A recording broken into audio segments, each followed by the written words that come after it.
Cognitive impairment is one of the most common comorbidities in temporal lobe epilepsy.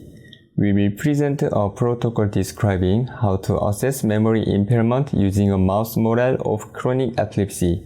Novel object location, novel object recognition, and pattern separation tests are simple and short assays that can minimally stress the animals. It makes these tests optimal for evaluating memory function in epileptic mice without additional triggers for spontaneous recurrent seizures.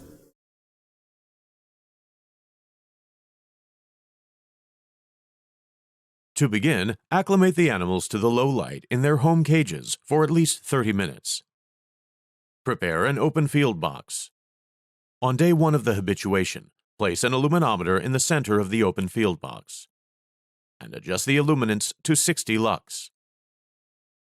To evaluate the locomotor activity of each mouse, use animal behavior video tracking software.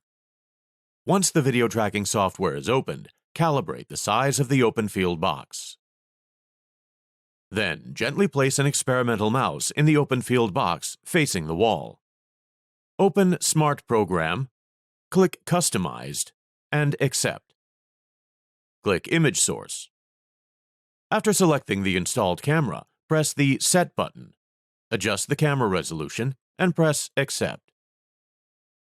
After calibration click, drag the computer mouse to fit the box size and fill in the inner box size. Click Zone Definition to save and adjust each box size, and then click Save. The red box is the tracked range, so it fits.